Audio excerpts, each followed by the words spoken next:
everybody, and welcome to the Aggieville Alley Cats podcast. Where come rain, shine, or anything in between, we're here to deliver to you the Kansas State sporting news you so love. I'm Ace Edwards, right alongside Connor Balthazar.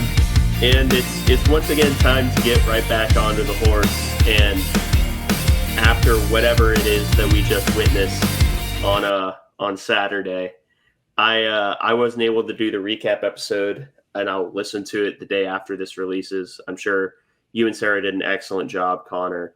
But I really didn't want to talk about that game, and I had prior commitments, and I'm very happy that I had prior commitments. But that's no longer a now concern. The now concern is going up against a team that actually did lose to an FCS opponent, albeit a relatively new FCS opponent that had a lot of momentum and has a pretty decent amount of hype, and that's Tarleton State.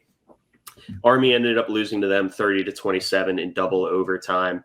I did watch that game. I will say that they were one kicker away from winning that game in regulation. But yeah, I'm just excited to talk about a brand new type of offense, an offense that we have not covered on this show, despite it being one of the oldest offenses that's still in use today. So we'll just go ahead and dive straight into the offensive breakdown. Connor, let's go. Yeah.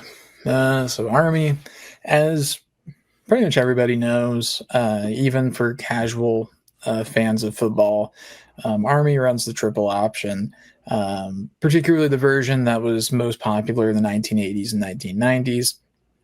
So they like the flex bone.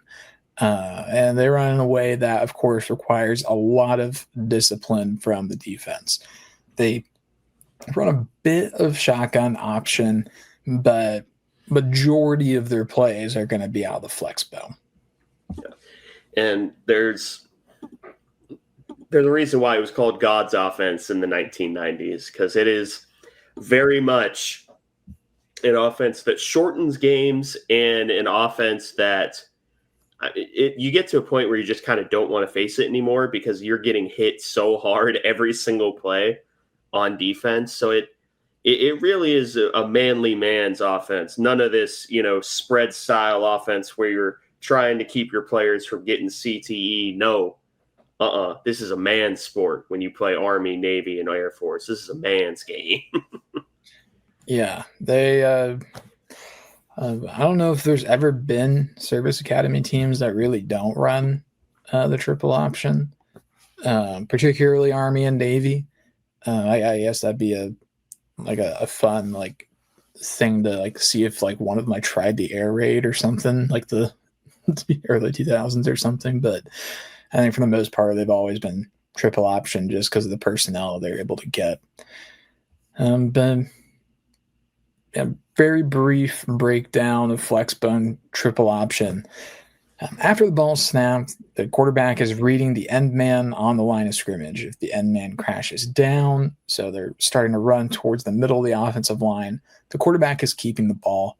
They're going to run alongside the line of scrimmage looking for the pitch man, who could realistically be anyone, depending on the defensive alignment. The pitch man runs at the quarterback or plays neutrally, so not committing to the pitch or the quarterback's going to pitch the ball. Yeah, and that is a very, very basic version of the triple option. And by the way, as a fun trivia question, there is a service academy that does not run the triple option. However, I think you have to go to the D2 ranks to find them. The Coast Guard runs a spread option offense, or a more traditional spread offense. So none of the D1 service academies don't run the triple option, but there's just a little fun fact for you. But that is the basics of how their triple option works. Of course, you do have variations like not inverted veers, just straight up veer plays, and counter plays based off of motions from triple option. And in function, they do the same thing. Don't block two people, see what they do, and then react accordingly. That is how any option offense works, or at least a triple option offense, from the flex bone to the more modern triple option that Rice runs, which you could argue is just flex bone with extra steps, like I would, but sometimes flex bone with extra steps is really cool. I'm going to stop talking before I spend 45 minutes talking about modern triple option offenses. Some triple option, it is their bread and butter, but they do run some other concepts.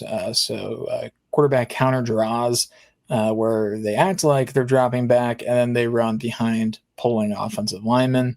And they also do a lead toss play where one of the wing backs goes in motion and they pitch the ball to the up back behind them. And I think sometimes terminology, just defining it, can be useful. The wing backs are typically lined up just directly behind, or not directly behind, but slightly offset behind either of their respective offensive tackles. They're the ones that are typically going in motion. And the up back is the one directly behind the quarterback who has his hand on the ground. Normally in modern parlance, it would be the wing backs would be considered halfbacks or running backs, and the up back would be called a fullback. Just with how triple option offenses operate, they call them different things. Just know that if we use those terms interchangeably, that's kind of what they mean. But yeah, they're going to pretend like they move the pocket a lot in their passing game. If they have a quote unquote moving pocket scenario, they're running quarterback counter. That's just kind of what they're doing. Yeah. Passing game, of course, triple option teams, they don't really pass much to begin with. But for their passing game, their route tree, not particularly complex. Most of the time, they're running either go routes or curls. So it's either run straight or run straight and then turn around. So they really only need, they really only pass when they absolutely have to, or just to get the occasional big play. I mean, they pass so rarely that it's effectively a trick play at times for them. So I mean, that's just how it works in triple option. Yeah. So for reference, for last week there was a total of 16 attempted passes by Army quarterbacks. The Tarleton State offense had that number of completions. So they really do. They had 16 passes compared to 66 carries. That's another good way to put it. And their leading receiver had 6 total catches. So if it's going to anyone, it's going to one guy. But it's rare that happens. And it's most of the time because they have to, because they ended up getting behind the sticks, which is one of the biggest advantages of the triple option offense. It is exceedingly difficult to get yourself behind the sticks just by virtue of how sort of quick hitting things go in those types of offenses. So all in all, it is an offense predicated off of limiting possessions, limiting mistakes, and wearing out the opposing defense, which does present some worrying issues for K-State, especially when it comes to discipline in the running game. But we'll talk about that a little bit later. Now we can talk about their 2.5, 3, depends on how you want to view an or situation at quarterback. We can talk about their notable offensive players. Yeah, so you're looking at either Dwayne Coleman or Cale Helms at quarterback. We saw both of them play last week against Tarleton, although Dwayne Coleman was the starter. As Army quarterbacks, they're run-first guys. Cale is the faster straight-line runner of the two, though. But the biggest difference is how they operate in the passing game. Dwayne Coleman is a lot more aggressive, which, of course, led to some turnover-worthy plays and some interceptions. Last week, he threw 2 picks. Cale Helms, on the other hand, a bit more conservative and a bit more willing to scramble as well. Yeah, and I would say that Dwayne Coleman is the better thrower of the football, but Cale Helms is the faster of the two, and he's less prone to mistakes. Dwayne Coleman actually ended up getting benched last week against Tarleton State due to those 2 interceptions costing Army.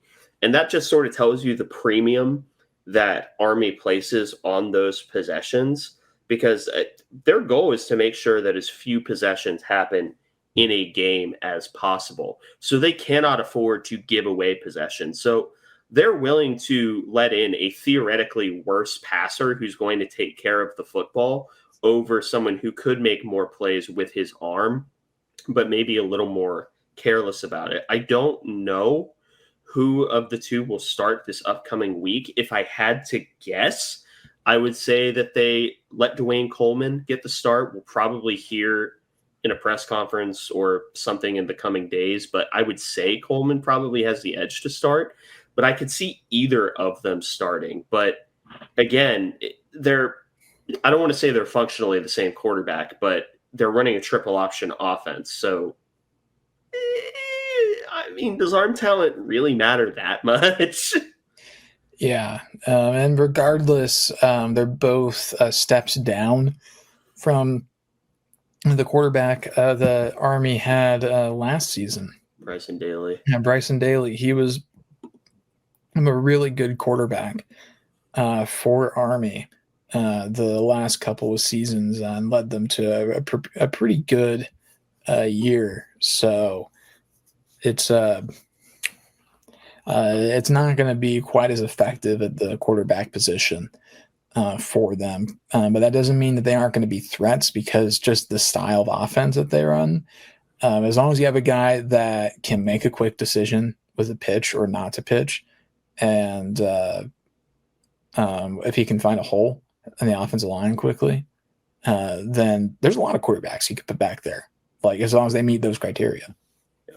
And Bryson Daly, by the way, was 7th in Heisman voting last year, which is the highest an Army player's ever finished, I think. Yeah, so very, very talented quarterback. Last year, 32 rushing touchdowns last year. Those are Colin Klein numbers. Yeah. And then you get to talk about their fullback, who very short and sweet. Yeah, that's Hayden Reed.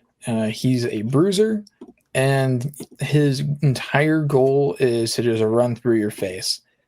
That is pretty much it.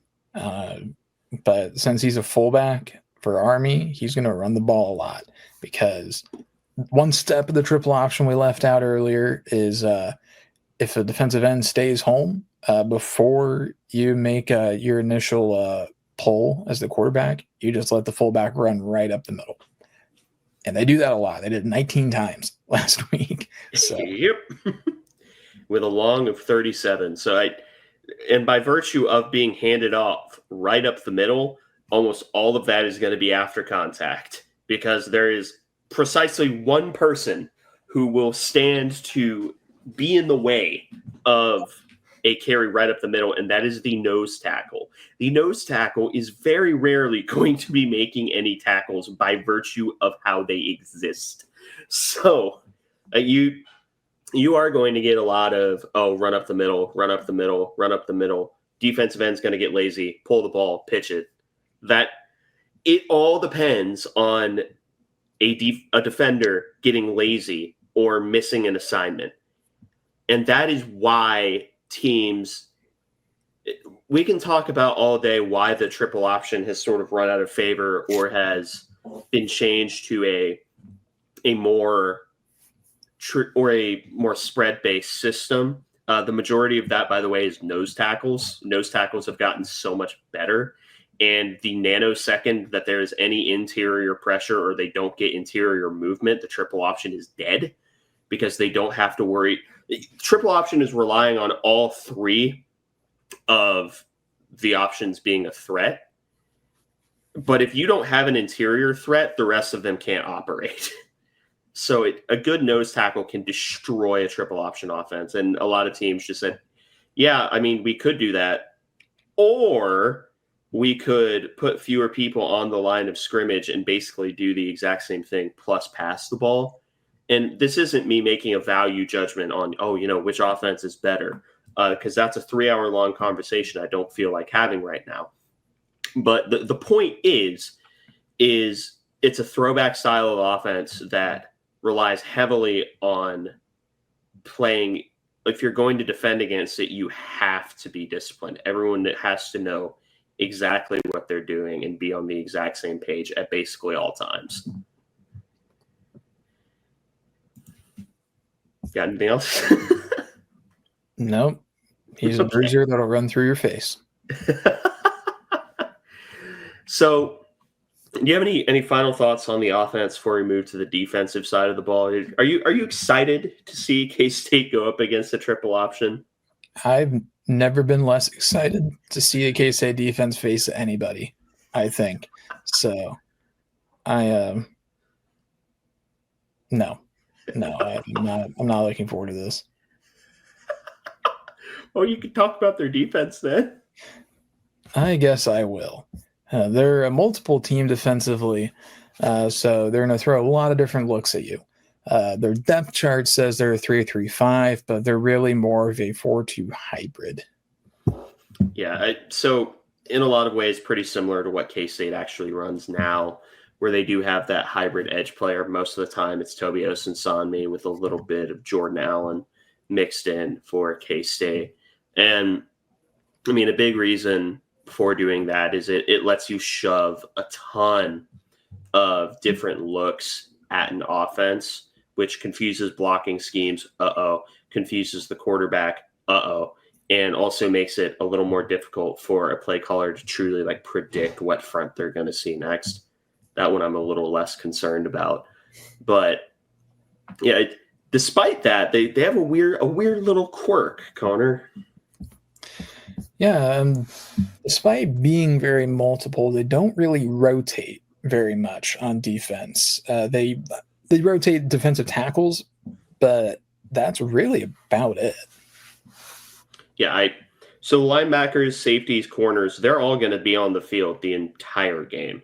And again, by virtue of how their offense operates, I mean, they're not playing nearly as many snaps where they have to rotate those guys. So if they need to keep a guy in, they're only stretching them to 50, 55 snaps as opposed to 70 to 75. That's a massive difference.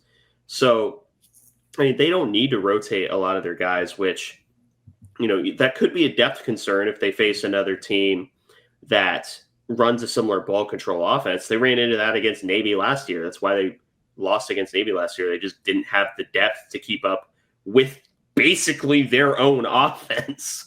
But yeah, it's just an interesting quirk that they don't really rotate bodies. Like they have their guys in the second and third levels, and they're not going to come out of the game. Yeah, the lack of rotation does bring some advantages, and one of those is that they can put a bunch of guys on the line of scrimmage as walked-up defenders, and their personnel won't be a tell. They can send or drop anyone that they walk up because all of them know the assignment that they have. Yeah, that's a theme we'll talk about in a little bit, but they really love sort of mug alignment blitzes, which, if you don't know, mug alignment is just a linebacker walked up in a particular gap where normally a defensive lineman would be. It's, again, made to either bait protection alignments or overload a protection in pass blocking. It's not as good as run against the run as you'd think, just because more people on the defensive line doesn't always mean better against the run. I wonder who's been saying that for 3 years. I'm just going to leave that one there. But yeah, their defense is very interesting in that they really can send anyone that they put in the front seven, arguably front eight, depending on how their strong safety blitzes are going.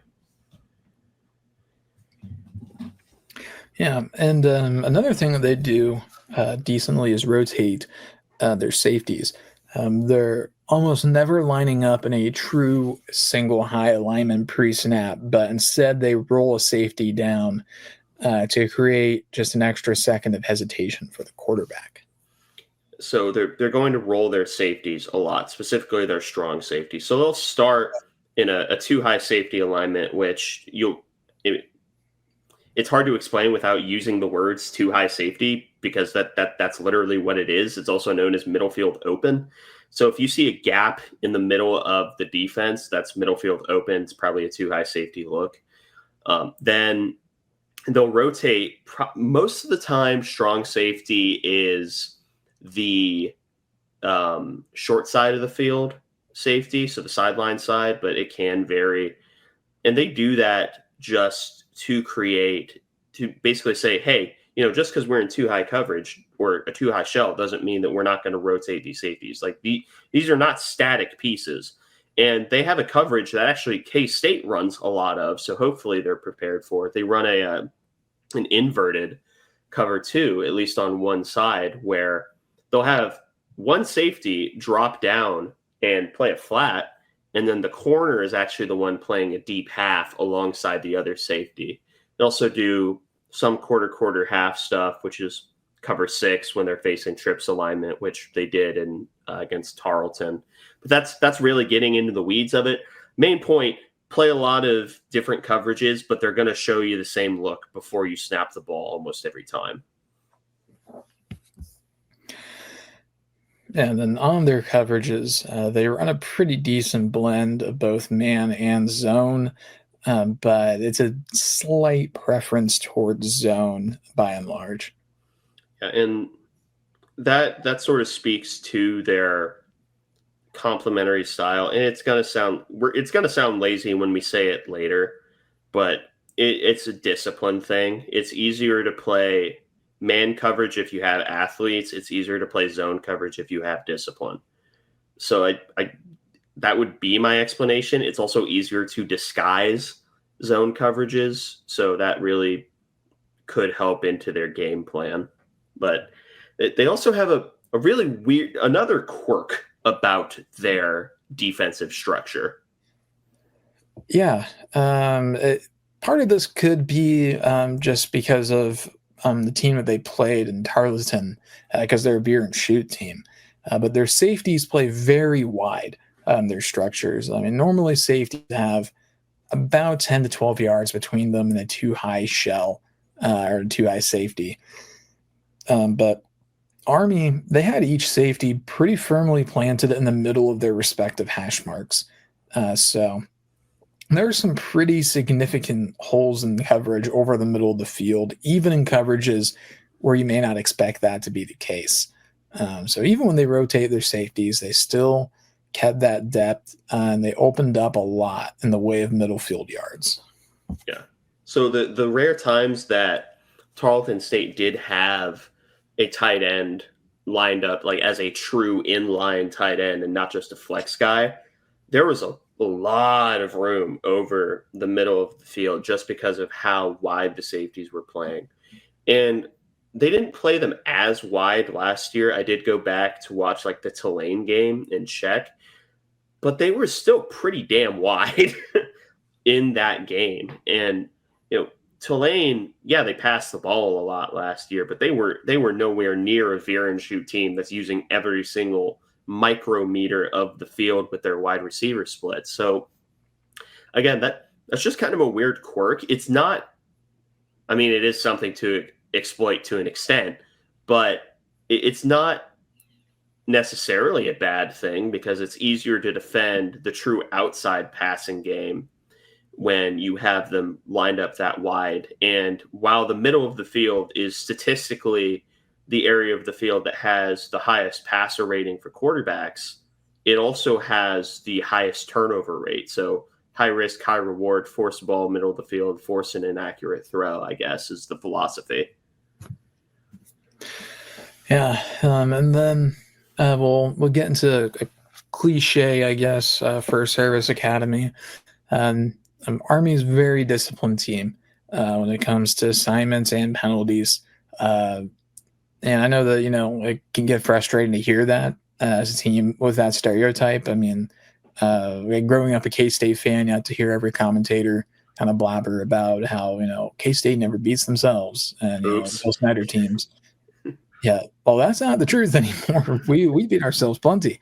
But Army, if they're going to get beat, it's not because they were in the wrong spot or most of the time because they're not making egregious mental errors. I mean, some exceptions to that. But when they're getting beat, it's because they get out talented. So they're going to force you to beat them, and they're going to try and limit your possessions. So K-State fans, like this is going to sound very similar to a lot of the Bill Snyder 2.0 defenses. A lot of off coverage force other teams to make a mistake, which when you face a great passing team, can make some really ugly box scores. But now if you face a team that gets impatient or that isn't consistent or isn't as disciplined as you are, then they can pay off. Yeah. And you pointed out that it is a cliche, but another thing that goes into that cliche is they're a very, very good special teams unit. So they quote unquote win in the margins. Gee, I wonder if that sounds even remotely familiar to K-State fans. But they're a remarkably disciplined team that's not going to beat themselves. And their entire game is, if you're going to leave it in neutral, like they're probably going to lose. Like if they're not able to get you to turn the ball over, if they're not able to sustain more than 2 or 3 drives, I mean, they're just going to lose because they don't have the guys. No disrespect to people going to West Point, but they don't have the athletes that other Division I programs have. So they have to win in the margins. So if they lose the turnover battle, they're losing the game. If they win the turnover battle, they're almost certainly going to win the game. So yes, it does scare me a little bit. Yeah. Especially K-State has struggled a bit to force turnovers this year in non-rainy environments, I'll say. So it's something to keep an eye on. Plus, all of the turnover-worthy throws that Avery had last week, 6 of them according to PFF, and I will say, having been at the game, that feels about right, and that's not a good thing. So, but I guess I can take us into some notable defensive players.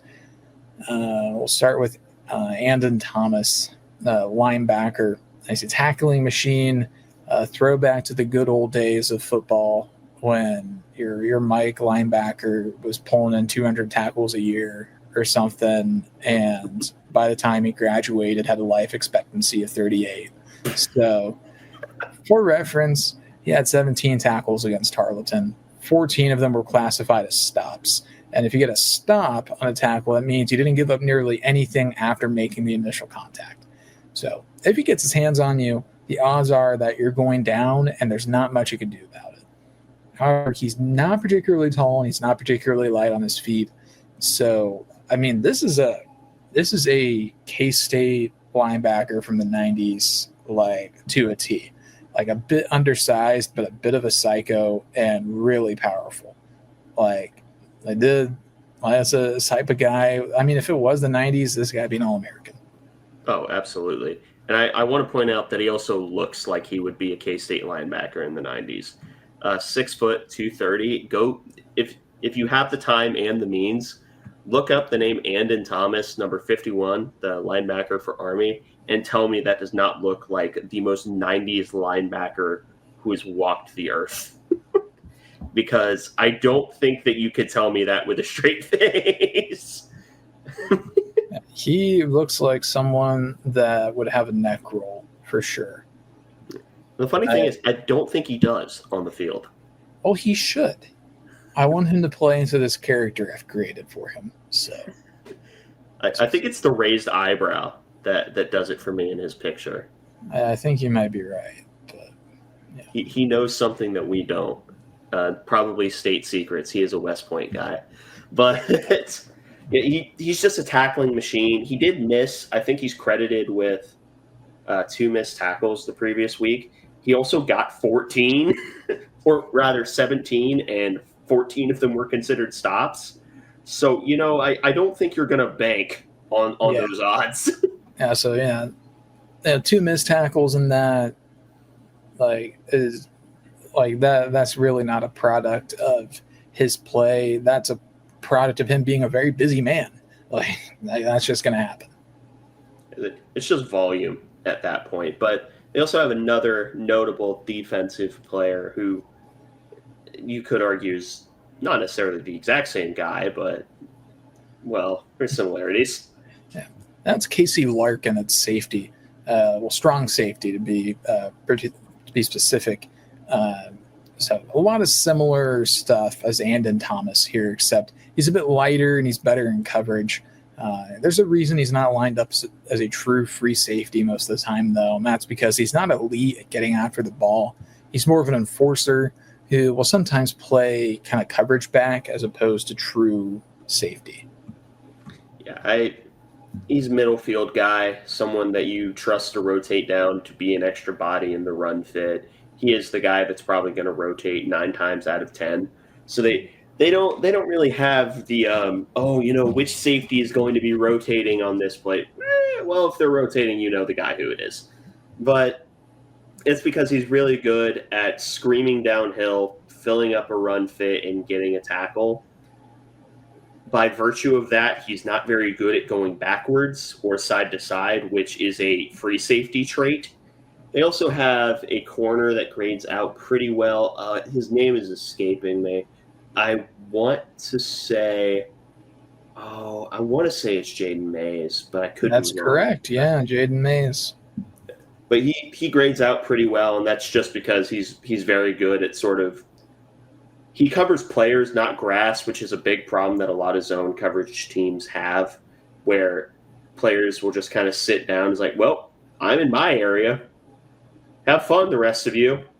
Like, very much a not in my backyard kind of a football player, I guess. But he is very good at just sort of finding work for himself. So that's sort of his biggest advantage. But it really is those two that make this defense something that is threatening, even against a veer and shoot team, which, you look at it, technically Tarleton State ran more than they passed against Army.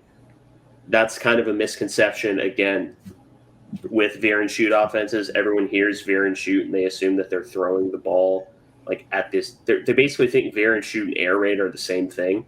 They're not. Veer and shoot's a lot more RPO, though air raid does have RPOs. It's just a different type. Again, we're getting into nerd territory. But it's forced in the light boxes, and that's something that with their safety rotations, they're pretty decently well afforded to deal with. Yeah. Jaden Mays, one note I'll have on him, statistically, he was very good against Tarleton. Did have a missed tackle, so that really messed up his tackle grade because he only had one other tackle. But he was targeted 6 times, only gave up 1 catch, and had 2 pass breakups. So he was very busy in coverage, but he was not allowing many catches. And the 1 catch he did allow, it was just for 6 yards and only 2 yards after catch. So so he had a pretty good game himself against Tarleton. So I guess if there's a third guy to keep an eye on, it would be him, number 7 at corner, Jaden Mays. Yeah. So, again, their defense and their offense are kind of 2 sides of the same coin. Don't want to beat themselves, want to keep themselves in the plus in the possessions category. The only other thing to mention, I suppose, would be their kicking game. That's actually what ended up costing them the game up against Tarleton State. They did their kicker went 2 of 4 on field goals, but did get all of his extra points. I believe both of his misses were about 40 or 45 yards. So who knows what that's going to do in the calculus. I have a distinct feeling that Army is the type of team that's going to keep trying to kick those field goals just because of how much they value possessions in and of themselves, which is funny because you don't think of triple option and analytics being in the same sentence, but there it is, I guess. It all comes back to possessions. We've come full circle. Yeah, it is kind of funny how that is a bit of a full circle. I mean, because triple option, like, I mean, it's efficient. Like, you're minimizing the amount of time the other team has the ball, and you're as long as you have like smart players capable of reading the defensive keys. I mean, it's an efficient offense, and it can be a pretty safe offense as well. Because I mean, passing is inherently like a more dangerous prospect than running. Now, obviously, it's a risk reward sort of deal, but you're definitely risking a lot less. You're being more efficient. You're keeping the ball out of the hands of your opponent. So it can be a bit of an analytics interest, I suppose. It's so that there's more overlap than you think, I guess, is to say basically what you said already. Yeah, it's just kind of weird how that ends up. But now we can go into the stories to watch for this game. First of which is you can kind of tell throughout the tone of this episode that this is probably the most pessimistic that we have been on the show since after the Tulane loss. And it's definitely the worst that the vibes have been since COVID, arguably, maybe a little sooner in the 21 season. You and I talked about it. But the first question is, can K-State keep themselves from beating, i.e. embarrassing themselves against a team that thrives on playing a clean game of football on their behalf? Man, what a great initial response to set the tone. and I mean, in theory, yes. I mean, this K-State team is more talented than Army, but as we've said throughout this episode, that doesn't really matter. Particularly when our defense faces their offense, it just doesn't matter because Army is a phenomenally disciplined team. I know it's a cliche, but it's rooted in truth on this occasion. So if we can take that North Dakota game as a wake-up call, which is the optimistic view, then maybe then maybe we can do it. And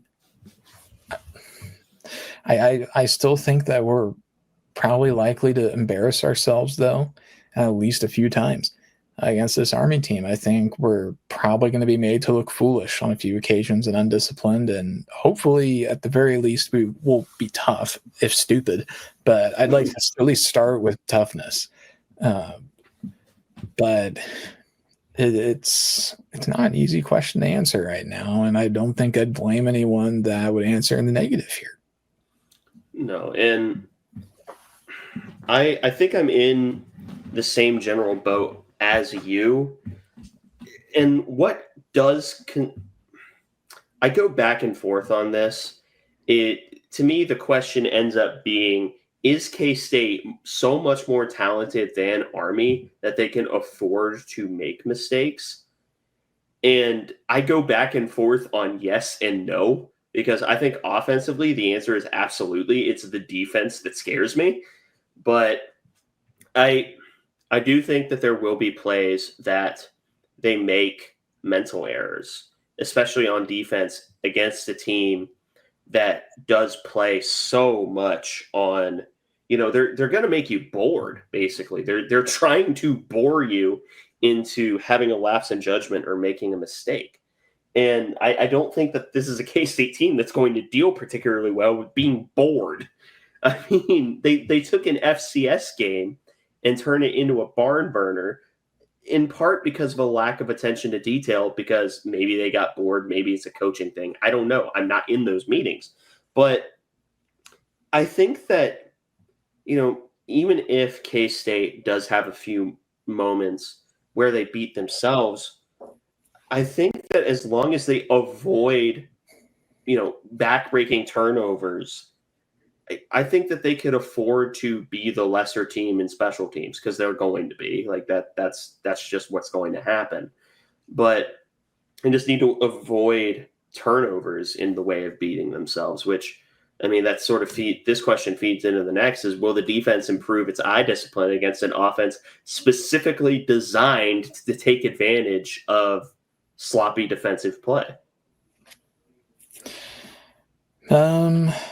I think that we'll probably bite a few times.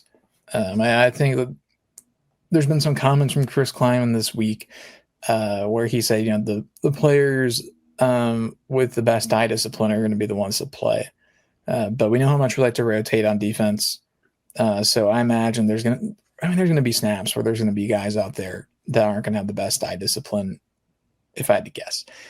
And there's a good chance that that'll bite us once, maybe twice. I'm still not sure if it'll be enough to give Army the win. I know it's been popular for people to say that, we're going to lose this week. I mean, even though this is a very unique opponent, I do think we're catching them at a decent time in the trajectory of their program, because Army's still a very cyclical team, as is Navy. They build and build, and then they have a great year, and then they kind of recharge. That's just kind of how things go for the service academies, because the portal's not really a thing for them. So nor is redshirting. Yeah, redshirting isn't either. So they're kind of stuck in the college football of old that some of us miss. They have to recruit high school, and they build through high school entirely. So losing Bryson Daly and losing kind of the engine that made them go last year.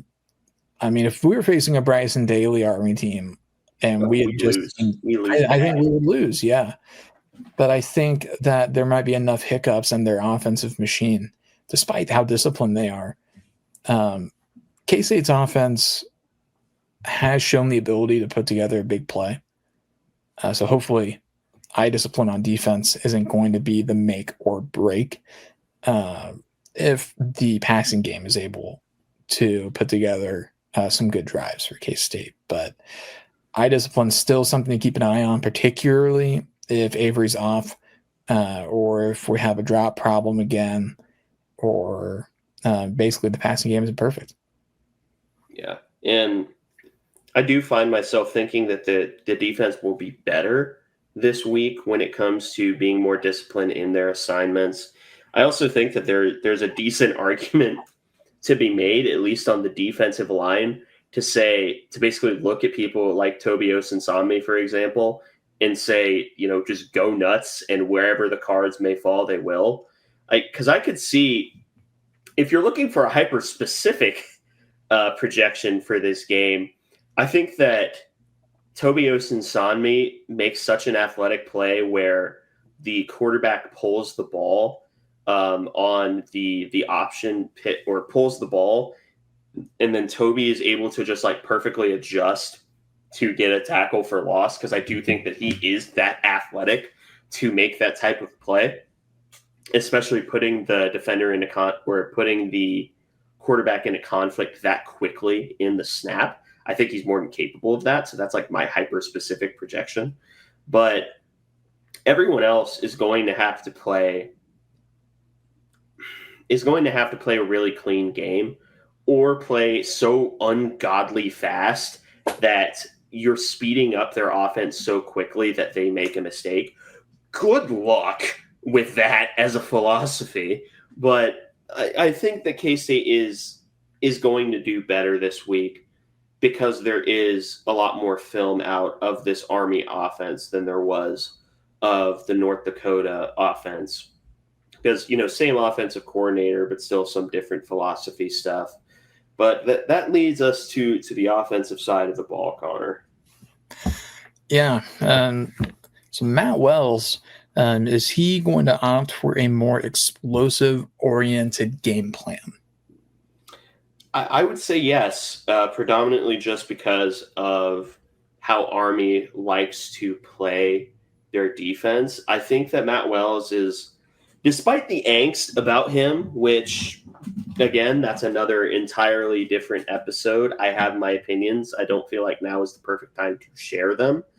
But say what you will about Matt Wells, is he understands how to call a game when it is on paper. And this is very much a game that on paper isn't too complicated. you're more talented than the other team. You can get the explosive play. Now, in practice is a different story, but I do think that he's going to come out with a pretty vertically oriented game plan for this game. Yeah, I think so too, and I think he should. I think what we should be doing this game is putting Jace in the slot and having him work the middle of the field to start the game with some deep curls, and at some point we're going to have him go over the top. I mean, the most consistent part of our offense this year has been Jace Brown. And I mean, he's already almost at 200 yards. Like, he's on a pace for K-State receivers that we've not seen in a long time. So I'm hoping that we'll see the effectiveness of Jace Brown and his explosiveness, particularly if Army continues to utilize their safeties in a middle field open sort of fashion. If that's the case, then we need to have Jace take advantage of that. And I think this could also be a game where maybe the tight ends get a little bit of redemption for last week, because they really did kind of struggle blocking last week. So I think that we could get them some redemption through the receiving game, maybe see a productive week this week for them. Yeah. So the final question is, how much life does K-State show after some very sluggish performances early on in the year? Now, I want you to give the hopeful answer, and then I want you to give your answer. Okay. Well, I mean, the hopeful answer is that they're spending this week really kind of reevaluating everything, having some hard conversations in the locker room, and maybe making some hard decisions about who's playing, who isn't, at some pretty key spots. So, and then additionally, like a switch flips, someone turns the right key or pushes the right button, and we see more consistent fire out of this team, because this team has shown the ability to be fiery, but they kind of have to like have someone make it happen for them. They're not very good at creating their own toughness or their own mental strength. They kind of need something good to happen on its own, and then they ride the coattails of that. So I have, with the exception of Quay Moss, who is kind of on his own planet right now, it seems like, in terms of mentality. And I mean that in a good way. But we need leaders to step up and set a tone that's consistent. It isn't just based on whether things are going good or bad, which I know that's a much easier said than done sort of deal. I mean, it's not easy to set a tone. It's not easy, despite how easy it may seem to us. It is not an easy thing to do, to play with 100% intensity every single snap for the entirety of a football game. If it were that easy, we would just do it. And everybody would do that. And it wouldn't even be a factor, because everybody would be 100% intensity and toughness all the time. And we just won't even talk about it. But instead, it's a factor, because it is hard. And the best coaches are the ones that are able to always have that intensity out of their teams. Like Nick Saban's a legend for that reason. So that's the hopeful answer.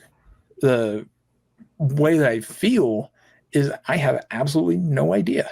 Like, it could be anything. We could come out this week and everything I just said could happen, or it's kind of the same thing where we're kind of just like piddling around, and there's moments or flashes where it seems like the defense is really getting into it, or the offense puts together a solid quarter and things like that. But then there's going to be quarters where it's just doom and despair and plague upon thee.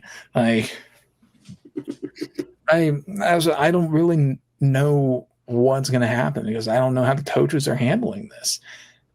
Because right now we're kind of seeing emotions and vibes emanating from the program and the fan base that we have not seen much of in the Kleiman era. I mean, like this is it's things are feeling pretty bad right now. You have to go back to 2021 pre-Texas Tech, when everybody kind of seemed to think that Kleiman might get fired, or the COVID season when like everything was just kind of bad, or 2018 Bills last year when everybody just kind of knew and we just weren't very good. So this is kind of a new challenge, and it kind of feels like we're running out of steam. Like it kind of feels like the train's almost at the end of the tracks. And I don't know if we have the personnel to extend the tracks or to just ride off the cliff. I don't know what's going to happen, but this week's going to be pretty telling. Yeah, and by the way, I think I have an answer to the question we posed at the beginning of the episode of what is this the lowest since? I think it's the lowest since the 2021 interview where Kleiman famously said, we need to be more positive. Like there needs to be more positivity out there, which got him. I get what he's saying. He chose the exact wrong words with which to portray that message, but I got what he is saying. But that was a low point. When you are, as a media member, are asking, or as a coach, asking the media to be like, you need to be more positive, guys. Like that is, oh God. No, not good at all. I think you're right. I think that right now the vibes are the lowest since then, and arguably worse, because that was coming off that COVID year, and everybody was kind of like, like what's going to happen this year? Like the expectations were unclear. This year, expectations were like one of the most talented rosters K-State's had in a long time, with a superstar quarterback and make the college football playoff, win the Big 12, like win every game by 50, and eat the cake too. So I think that's what's making it hurt even worse right now is those expectations. Like if I thought this team was going to be bad at the beginning of the year, I wouldn't be hurt at all. I'd just be like, yeah, I mean, it sucks that we were in a dogfight with FCS team, but we're bad. What do you expect? But I don't think that we are bad. I think that we have a lack of attention to detail, and some of that can come down to motor, or motor can make up for a lack of attention to detail. But I mean, it really does depend on how much life. High school coaches around the state are going to be using K-State as an example for they are just like giddy that we are the perfect example of hard work beats talent when talent fails to work hard. Oh God, every corny high school team captain or the poster child right now, man. Oh no. Well, maybe Bama actually, but the state of Kansas, we will be that. But nationally, it'll probably be Alabama actually, because they're in it even worse. Or Texas A&M. Yeah, well, at least they won. But I'm more meant historically, but you have a point. Not fair enough, yeah. Now we can go into MVPs. My picks are Avery Johnson and Damon Ilalio. Avery's obvious. Damon, I mentioned earlier, a good nose tackle can completely destroy the first part of a triple option offense. And if the first part doesn't go, the rest can't go. Yeah, I've got Jace Brown and Damian Ilalio. Same deal for me. I mean, if Damian has a bad game, I don't think Uso is going to be able to pick up the slack, nor Malcolm Alcorn Crowder, and the defense might have a very rough day. But if Damian can be at least above average, then I think we stand a fair shot, honestly, as long as we play us with some fire. Yeah, it really does come down to that. And for score predictions, if this team, I'm assuming that this team comes out and has a soul. So I'm going to go with a 31-21 prediction for K-State. And a big reason for that is while Army does, sort of quote unquote, to use a stereotype that we've used already, win in the margins, they also kind of got bullied in the trenches by a Tarleton State team. I think that kind of gets lost because of the kicker and the 2 interceptions, but they were kind of getting bullied a little bit by a formerly D2, now FCS offensive and defensive line. So, I mean, take that for what you will. Yeah, I've been pretty negative this episode, but I honestly do think that we win this week. Like, and it's similar reasons. Like, I mean, obviously we're more talented. That didn't matter last week. Actually, it did. It's probably the only reason we won. But this week, I'm really hoping alarm bells went off. But even if not, I do think that our offense is explosive enough to at least buy us a few insurance touchdowns. I think I think we could score 20 on accident in this game, but the problem is going to be possessions. So we're going to have to step up a few times and not let Army put together sustained drives, because we let North Dakota get a lot of sustained drives. I think all of their touchdown drives were like 70 yards or more. That is going to bleed us if we let that happen against Army. I still think that we can win 28-17, but I don't feel comfortable. You and I can wax poetic after the episode, but it is slightly sad that this is where we're at. Okay, if you told you in the past, at the beginning, like in this summer, that we were struggling to predict a win up against Army, do you think you would be able to convince past us that we were a bowl team even? No, I don't think so. I mean, especially because it's not due to Army being particularly good. Like, it's entirely like for reasons within our own control. It's not like we're lacking talent. It's not like we're lacking like physical strength. Like, we have the personnel to be a great team, but we right now lack the mental toughness and frankly the level of care to be a great football team. And it's unfortunately really obvious. Like, we look checked out a lot, and it's more than frustrating for fans. It's genuinely embarrassing. Like how we performed against North Dakota. Iowa State was embarrassing enough because that was a game that we probably should have won, but the defense really let itself get run over in the second half. But this game showed that there's definitively an effort problem and a care problem on this team, and it sucks.